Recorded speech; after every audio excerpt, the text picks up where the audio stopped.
Carlo Collodi, Pinokio. Sve je započelo prije mnogo godina u Italiji, u jednom mirnom selu.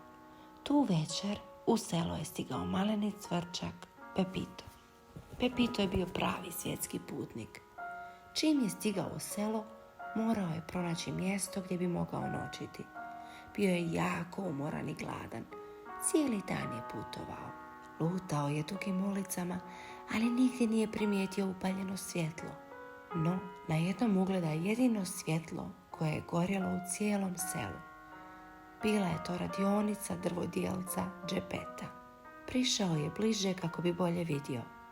Oduševila ga je predivna soba prepunih drvenih predmeta koji su joj davali dodatni dašak topline. U ognjištu je lagano bucketala vatrica. Cvrčku se sve to svidjelo, pa je odlučio ući. Iako je soba bila prepuna raznih drvenih predmeta, pozornost mu je privukao maleni, nedovršeni lutak. Izgledao je poput pravog dječaka, a jedino nije imao usta i obrve. U tome trenu netko se počeo približavati sobi, pa se odlučio sakriti. U sobu je ušao stari Geppetto. Odlučio je te večeri završiti malenoga drvenog lutka. Nacrtao mu je obrve, te široka velika usta i nadjenuo mu je ime Pinokio. Čak su se i njegovi prijatelji, mačak Figaro i ribica Cleo, složili da mu je Pinokio najbolje ime i da mu najbolje pristaje. Geppetto je odlučio odmah isprobati Pinokija. Navio je sve satove i glazbene igračke i počeo je pokretati Pinokija u tim ritmovima. Mačku Figaru sve je to bilo jako zanimljivo, te se motao oko Pinokijevih nogu. Ribica Cleo je također bila vesela, te je plivala okolo naokolo u svome akvariju. I društvo bi se još dugo zabavljalo, ali najednom zazvone svi satovi, a Geppetto skoči. Jako je kasno, moramo na spavanje. Laku noć, Cleo, Figaro, laku noć, Pinokio.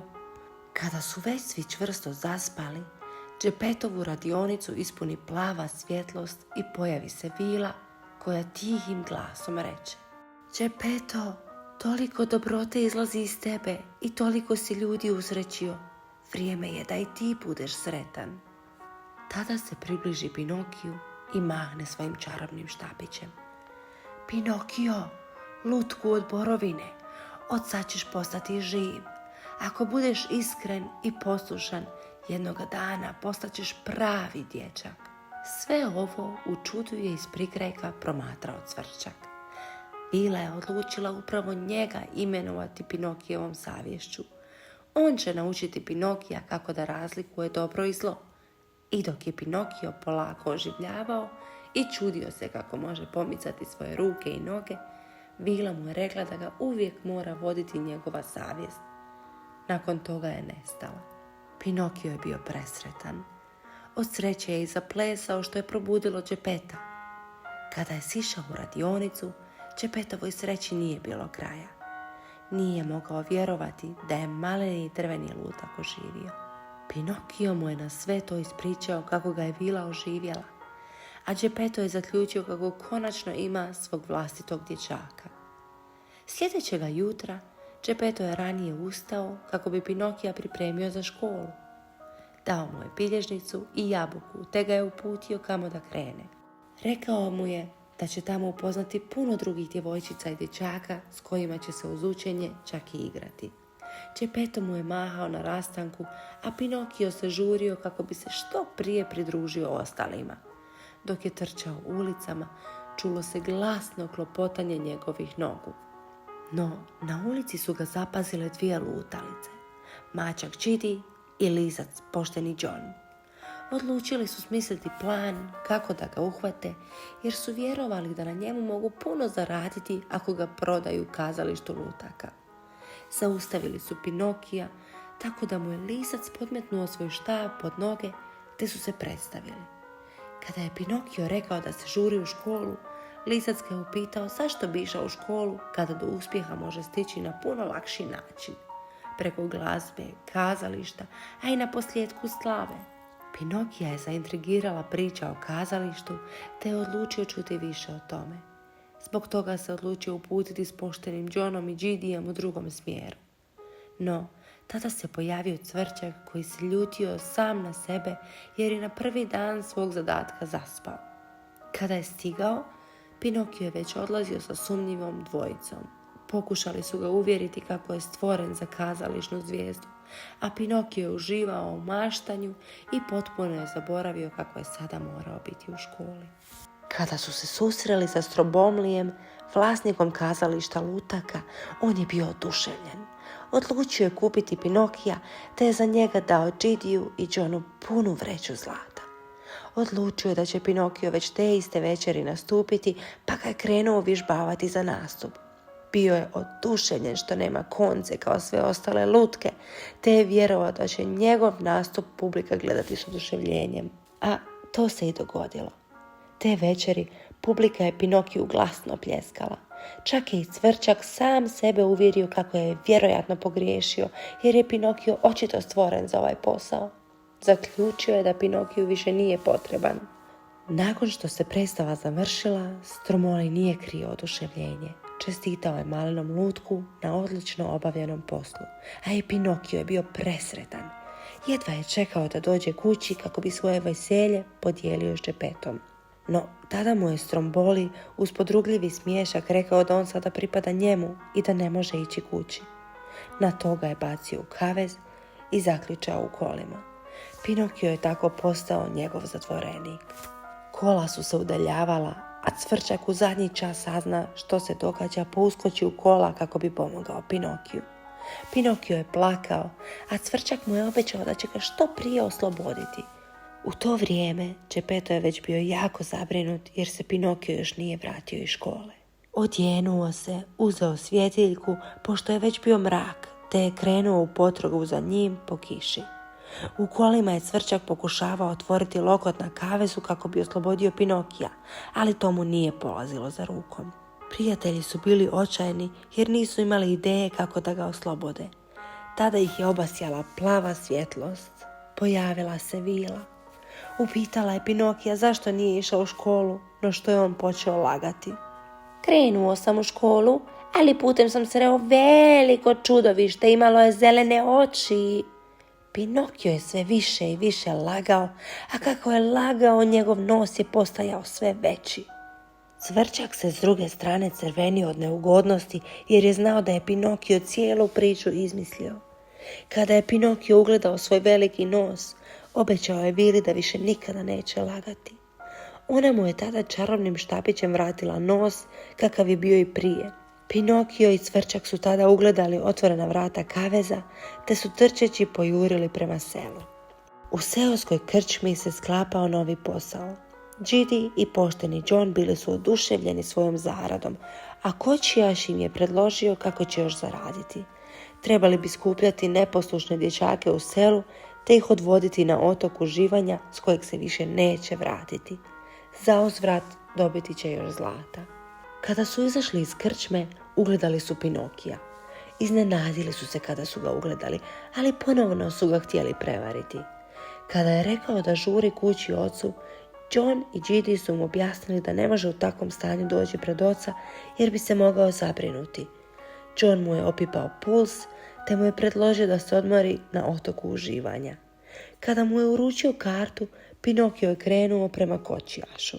Kada su stigli na otok uživanja, kočijaš je djeci rekao da slobodno mogu izaći i raditi što ih je volja. Bio je to otok prepun igračaka, vrtuljaka, sladoleda i svakakvih slatkiša. Djeca su bila oduševljena jer ovdje nije bilo odraslih koji su im govorili što da rade. Pinokio je razgledavao otok držeći u jednoj ruci pitu, a u drugoj ruci sladoled, kada je naletio na mladića crvene kose, Lampija. Lampi mu je prigovorio da je to sve za djecu, te mu je dao cigaru i pozvao ga na biljar uz zadimljenu gostionicu. Kada se spustila noć, zli kočijaš pozove dječake, straži naredi da zatvore vrata i da pripreme sanduke. Djeca još nisu znala što ih čeka. Pinokio se za to vrijeme družio s Lampijem na biljaru. Kada ga je Cvrčak našao, bio je prestravljen.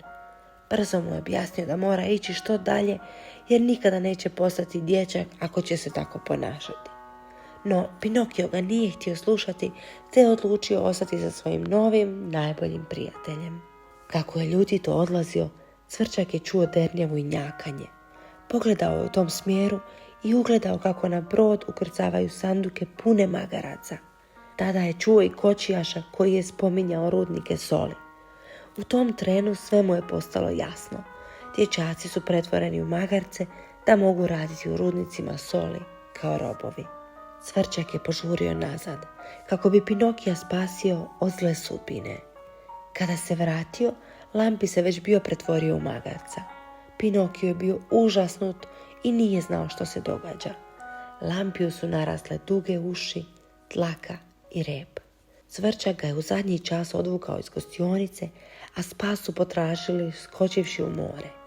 Plivali su najbrže što su mogli, a Pinokio je razmišljao o svom ocu i o tome kako se sigurno brine.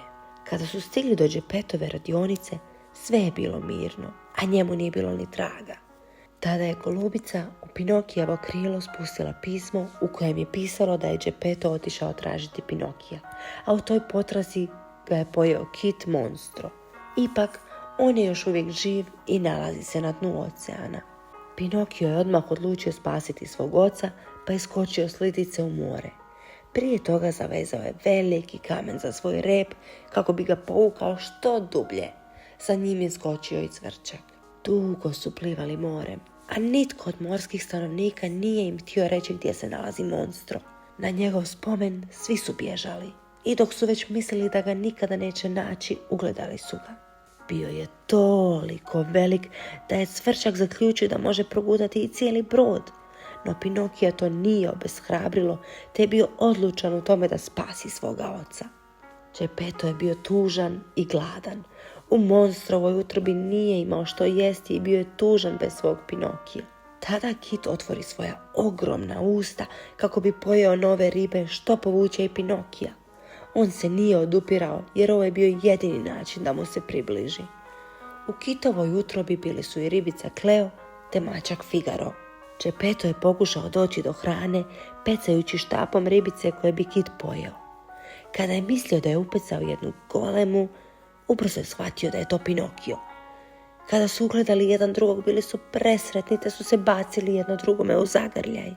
Geppetto je pokazao Pinokiju splav koji je sagradio, ali Pinokio je zaključio da iz kitove utrobe nema izlaza, no dosjetio se sjajne ideje. Predložio je Geppettu da zapale vatru od velikog čamca kojeg će rastrgati na dijelove. To bi trebalo natjerati ogromnog kita da kihne i sve izbaci kroz usta na slobodu. Plan je uspio i uskoro su se Pinokio, Geppetto, Kleo i Figaro našli na površini mora, plutajući na splavu. Ali kit je bio jako bijesan. Zaranjao je, izranjao, mahao je velikim repom, te je tako slomio splav na komadiće. Svi su se našli u moru. Pošto Geppetto nije znao plivati, Pinokio ga je dohvatio za ovratnik i plivao s njim što je brže mogao prema zaljevu koji je bio zaštićen hridima. Bijesni kit ih je slijedio i kada ih je skoro ponovno progutao, udario je u stijenu što je stvorilo veliki val koji je Pinokija i Geppetta odbacio na obalu. Bili su spašeni.